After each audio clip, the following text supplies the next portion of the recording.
With 2016 out of the way, we get to look forward to all the hyped up games of 2017. And these are all the games I am excited for. I'm not going to put them all in any order or anything, it's just going to be all the games that I can't wait to play this year. First, I must say that I am not a Dark Souls fan, but Nioh actually caught my attention as it takes place in the early 1600s during its fictionalized version of the Shinjaku period.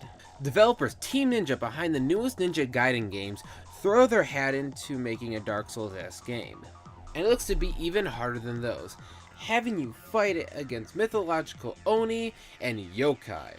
And like in Dark Souls 3 and in Bloodborne where they add a weapon stance system to give the weapons a second function, Nioh gives not one, not two, but 3 stances to every weapon in the game. A high stance that does the most amount of damage, uses the most amount of stamina, and your attacks are slower. A low stance with quick attacks but low damage and low stamina consumption. And then a medium stance which is a good in-between of it all. Along with adding skill trees to each of the weapons in the game, giving you the ability to add different moves and combos to your attacks, while also being able to infuse your weapon with the elements called Living Weapon, where your weapon is infused with the selected guardian spirit you have equipped. Your health and stamina bar disappear and you deal massive damage to your targets for a small amount of time.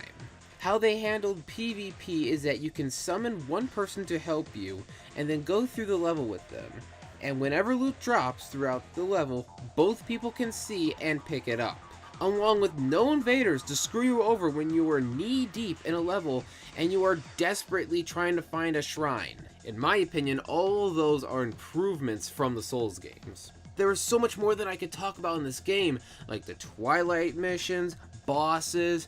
There is no more backstabbing, co-op, the fact that every piece of equipment has their very own detailed descriptions and lore. Some of it even real life lore too, that I would be here forever explaining all the stuff that's in the game. Bottom line, this game is really deep into its setting. It doesn't baby the player. A helmet isn't called a helmet. It is called what it should be called, a kabuto, as it stays true to its feudal Japan setting. I am a massive fan of the samurai and feudal Japan setting, so this is a massive plus in my book. And after playing Dark Souls 1, 3, and even Bloodborne, and not really liking any of them that much, Nioh seems to be my type of game to finally get into the series. Speaking of samurai, what are you? A knight, Viking, or samurai? This is a question that you will have to answer when you play For Honor. After seeing this game at E3 a few years ago, I was excited, and after playing the alpha a few months ago, it only made me more excited to play it. Being able to pick your favorite type of fighter from each faction, block in one of the 3 different directions, executing your opponent in glorious fashion, all sounds so gratifying.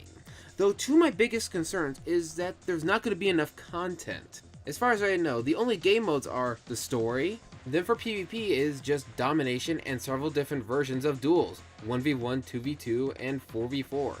Add a TDM mode in there! It isn't that fucking hard to get the 50 kills in 10 minutes! And the second thing that worries me is that the game is always online, so you will always need a good internet connection to be able to play the game. Though a massive plus is that when the game comes out, there will be free DLC throughout the year. Though if they add more characters, armor, or so forth, you will have to pay in-game money to even be able to use it. Kind of what they did for Rainbow Six Siege when they released a new operator. You have to buy the new operator to be able to use them with in-game money, which was fine with me. All in all, I can't wait to jump into the battlefield. So, what's our next target?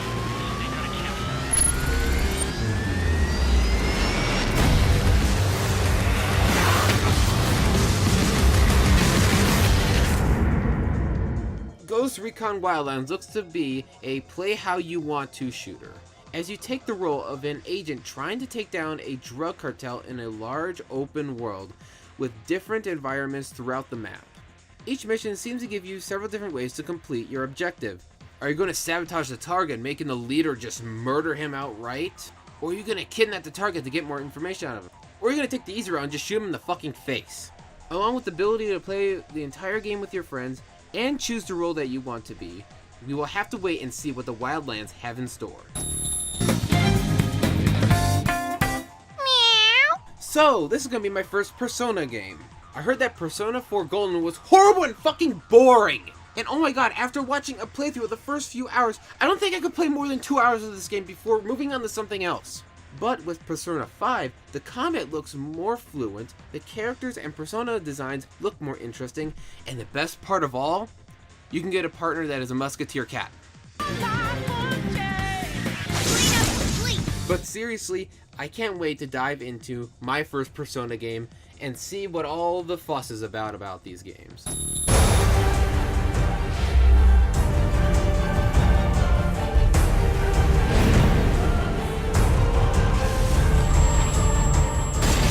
Okay, last Ubisoft game on this list, I swear. Maybe. I'm a huge fan of South Park with all of its dirty jokes, racial humor, shock humor. It's just absolutely ridiculous.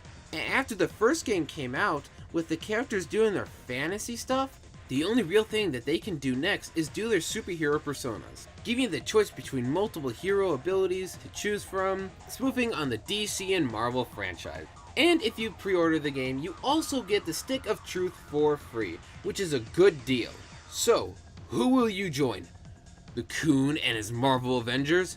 Or Mysterion and his DC League? Car! Stay out of the street, damn kids! Fuck you, dude. It's Civil War, dick.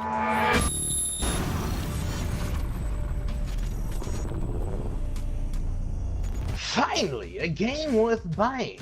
I mean, come on, man. You know that's the only game you all need to play this year. The fact that NetherRealm has perfected my likeness should make you want to buy this right now. No, that's not me. That's a wannabe ICP member. You, sir, are a disgrace to the Joker brand. Count yourself lucky you're even in the mobile game. If it was up to me, I would replace you with my good old pal, Captain Codpiece. At least he looks like he could do some damage with his AIDS cannon. I mean, you know, after a fight with him, you won't walk straight for a week. But I digress. The overall graphics are top-notch. And with a whole new story and armor mods that change the dynamics of the game, it's sure to be the best superhero fighter this year. The mocap itself is a groundbreaking achievement. Speaking of achievements, did you know my alter ego, Mark Hamill, got an Oscar for being me? I don't see them handing Jared Butthole one of those. And another thing. When in the Wayne family's hell are we going to see a new fighter? I would love to see the two Marthas beat the ever-living crap out of their sons. Oh, was that too soon? But seriously, we need new eye candy to keep the fans interested, or else they'll go back to playing with the bald-headed Avengers. And we certainly don't want that. There's enough porcelain in this world. So in conclusion, I demand you all to buy this game. And I also request that you choose me as your agent of chaos. Well, kiddos, that's my time. I must go. I'm planning a surprise party for Amanda Waller, and it's sure to be a gas.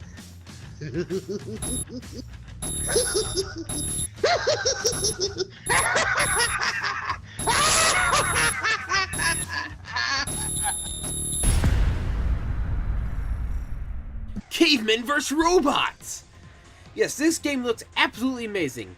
In a world where humans live alongside robots, one tribe desires to take control of the robots and take over the lands. From this game's combat to its interesting looking enemies, all of which are robots. For the bigger robots, you can destroy bits and pieces off of the enemy, disabling rockets and turrets off of them and with your explosive bows. And then even use those rockets to further defeat the enemy. And it just looks fun as hell. And with us not knowing what is to come of this game, it is sure leaving us all curious to see what this game will bring to the table. After Mass Effect 3's utter crap endings before the patches, we get this game that branches away from Shepard while he takes place during Mass Effect 2's story, as you get to play as a new character in the Mass Effect universe, trying to set up new colonies on new undiscovered planets. Hopefully we get to meet new interesting aliens to team up with, as well as get those always sought after romance scenes that people always look forward to towards the end of the game. Let this game be better than Mass Effect 3. It's time to explore a galaxy far, far away. Renegade for life.